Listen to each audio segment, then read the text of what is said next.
here we go. All right, Shalom. Shalom. Let's give all glory, praise, and honor to Yahweh, Ba'ashem, Yahweh Shai, Ba'ashem, Rakagadash. Double honor to the Apostle Elsbury Millstone, peace, citation, hope, Paulette. Shalom. And the title of this video is going to be Blessed are the Barren in those days. Right? So this is what Yahweh Shai was telling the woman that was crying for him. He basically told him that like in that time, because he already foreseen what's going to happen and what's going to take place in this earth. And he said, don't cry for me, like cry for your loved ones, that blessed be the barren in those days. But before we get that actual scripture out, we're going to get out Jeremiah. Well, I'll get out Jeremiah chapter. You could get out Luke 23 and 28, the actual one. And then go into verse 29. But I'll let you know. So, in Jeremiah chapter 16, verse 2, it tells you, well, verse 1, it says, the word of the Lord came also unto me, saying, thou shalt not take thee a wife. What should I teach that? Sorry. I don't care. Thou shalt not take thee a wife, neither shalt thou have sons or daughters in this place. Right? Going to verse 3. For thus saith the Lord concerning the sons and concerning the daughters that are born in this place, and concerning their mothers and bear them, and concerning their fathers that begat them in this land. They shall die of grievous deaths. They shall not be lamented, neither shall they be buried, but they shall be as dung upon the face of the earth, and they shall be consumed by the sword and by famine, and their carcasses shall be meat for the fowls of heaven and for the beasts of the earth. And these things happened pretty much in past times when our people went off and the Most High had to send some judgment, but it's even talking about to this time because it's going to happen as well. Alright? And pretty much when you dealing with like people in this world, right, like a lot of them, they think that having kids, well, I would say like they will understand that like having kids could be like a lot of money to pay for and things of that nature, and they kind of do say sometimes kids are a blessing, but at the same time it's like it is a burden to some extent because this is not really our kingdom, so it's not our rest. So when we have children now, especially in this time now, You shall bring forth monsters. there's a scripture that goes into that, and that was in the second Ezra, I believe it was chapter 8, going into how a adventurous woman shall bring forth monsters, and those monsters are going into the children, like those GMO children, kids that eat GMO foods, and they go as far as watching all the stuff that's being pushed out in Hollywood. They watch, and you don't even know what's going on with the cartoons. A lot of times they pushing out Satanism on those cartoons, pushing out the LGBTQ thing. That's completely wicked. That's the sodomy. And the Most High is going to put them to death for doing those things. And honestly speaking, that's the reason why the Lord said for not to really, seek out having children, because a lot of times we have children with these women. These women could be going as far as like, most of these bitches, like, they're cum dumpsters, and there's a study that shows that like some fathers are really not actually the real father. And it says in this statistic, in 30 statistics on fatherhood, it says state of the world fathers, before that colon, and then it said 30 statistics on the fatherhood. This is the article that was on June 9th, 2022. It says the very first number one, it says I find it funny, it says number one, there are an estimated 74 million dads in the United States, and 72 million of those are biological fathers. So it's going to how 2 million are not the biological father. And that's a study that shows that. And honestly speaking, there was times in ancient times, like I'll bring out a scripture on that one. Let me see. Wait, what? But in Jeremiah chapter, well, before I bring out that other scripture in the New Testament that goes into how the eunuchs were back then, it tells you in Jeremiah chapter 3 verse 1, it says, they say if a man put away his wife and she go from him and become another man, shall he return unto her again, shall not that land be greatly polluted? But thou hast played the harlot with many lovers, yet return again unto me, save the Lord. Exactly. And that's talking about a woman with that commits adultery with one man, basically having two men her whole life. How much more when it's coming to multiple women, to multiple men that has been in her life, that had sex with her, you know? And that's honestly, like, when it's coming to majority of these women, that when you're dealing with, especially that become Americanized, when you go into America and you deal with women nowadays, majority of the times you're dealing with a woman that has been divorced, you know, that has dealt with previous partners. And they go in these clubs, they go, a lot of times they practice unprotected sex. You know, sometimes if they wear a condom, still, it doesn't matter because DNA is still being transferred. And there's a thing, wait, you can bring out the Luke 23, 28, verse 29.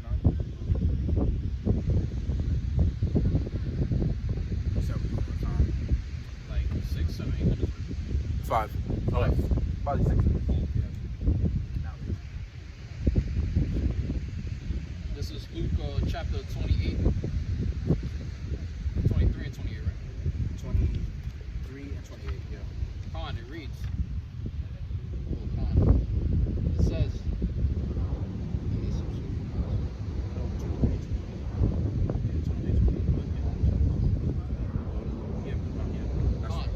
It reads, but Yahushua turning unto them said, daughters of Jerusalem, weep not for me, but weep for yourselves and for your children. For behold, the days are coming in the which they shall say, blessed are the barren and the wombs that never bear, and the paps which never gave suck. Exactly. And basically, that's going into like some tough times. In Daniel chapter 12, verse 1, it says that those times are going to be so bad that Michael the archangel is going to have to stand up for his people, talking about the nation of Israel, because he's the prince under Yahushua on the right hand side. He's the top of all the angels under Yahushua, you know. So he's basically got to stand up for the nation of our people. Talk about blacks, Hispanic, Native Americans. The 1/3, to be exact, he's gonna have to like defend the 1/3 of his people, because 2/3 they're gonna be cut off and they're gonna die, you know. And what you call it? I'm gonna bring out in Wisdom of Solomon. You can bring out. You can hold Zechariah for us.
Verse 12, it says, therefore,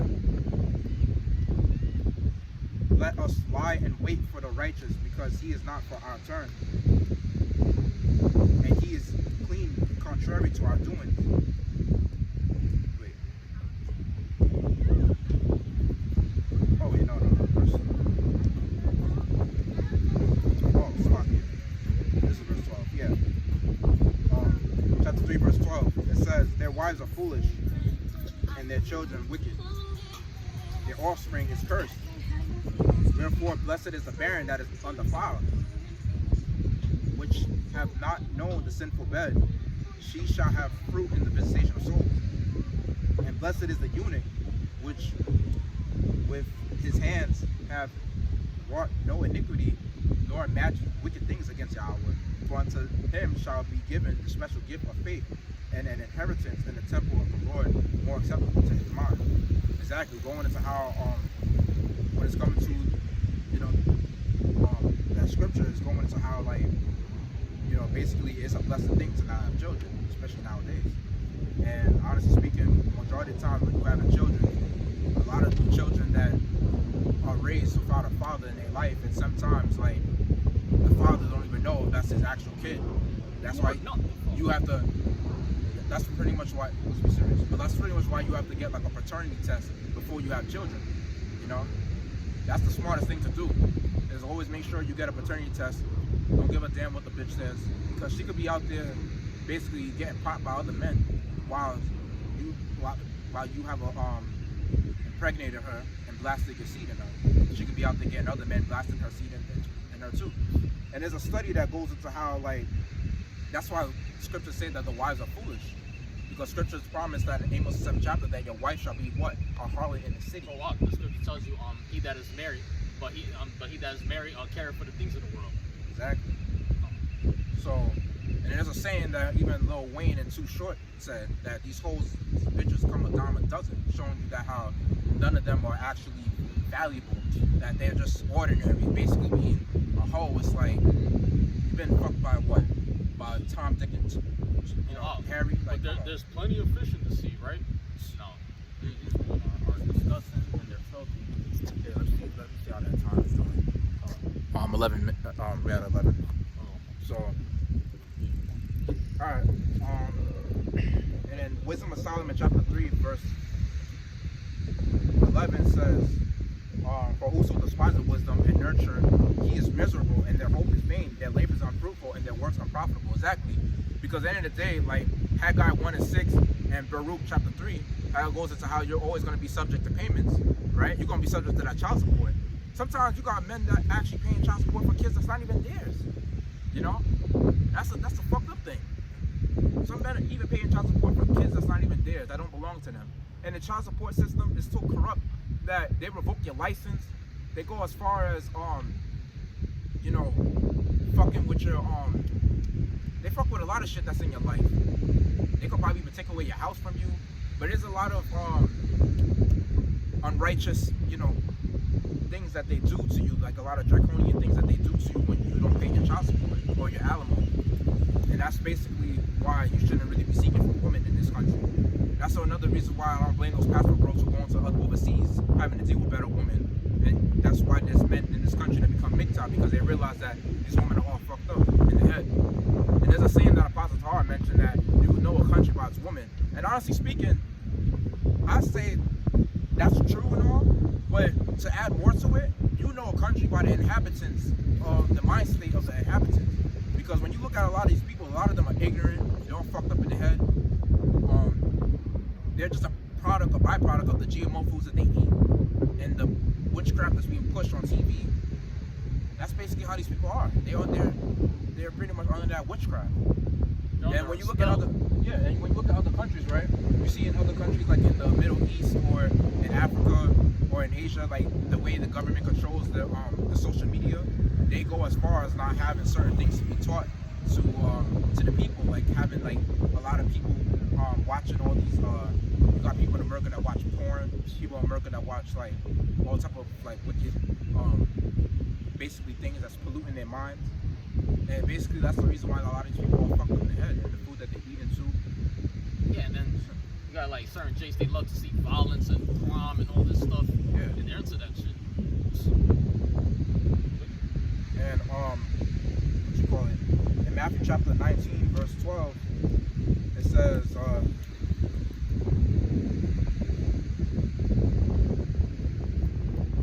Matthew chapter 19, verse 12, it says,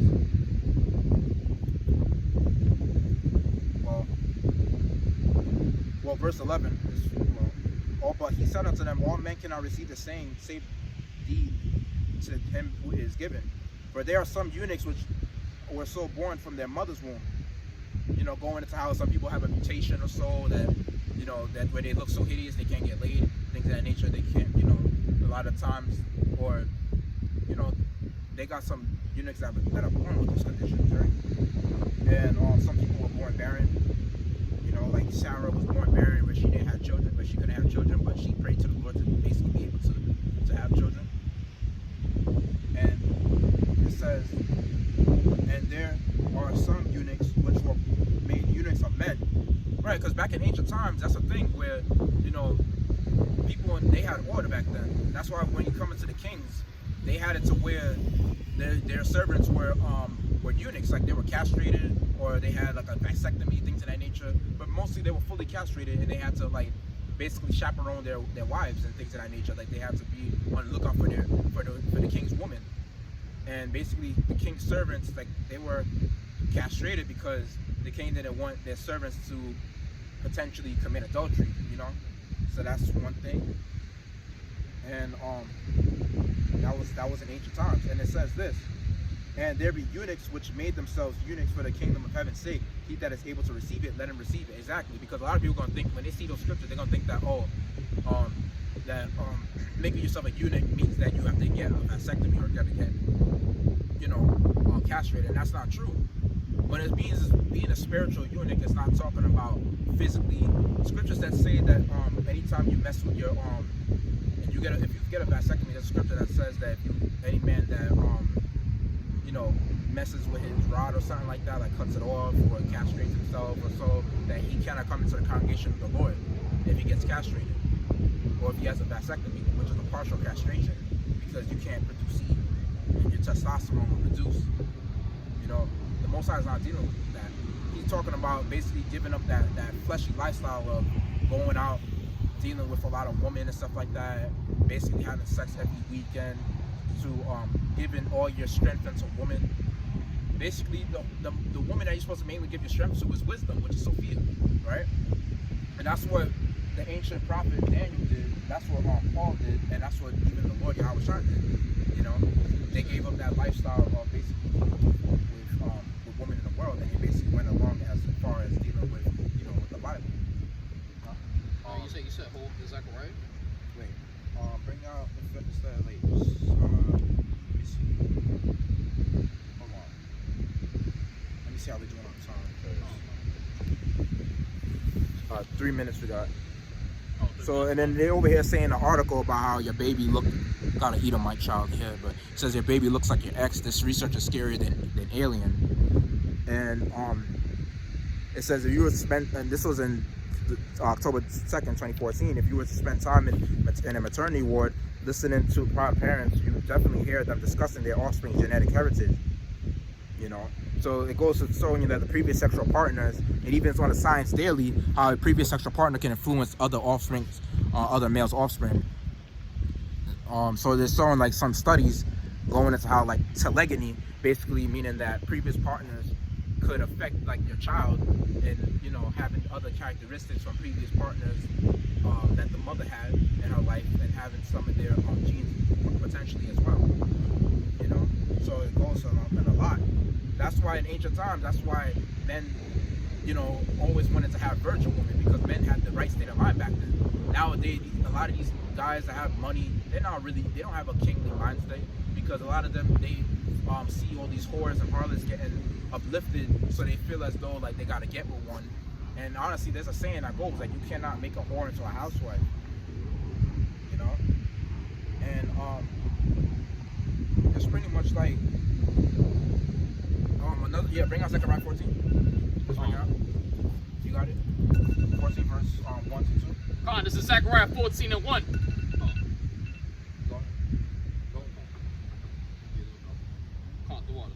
This is Zechariah 14 and 1 through 2. It reads, Behold, the day of the Lord, Yahweh cometh, and thy spoil shall be divided in the midst of thee.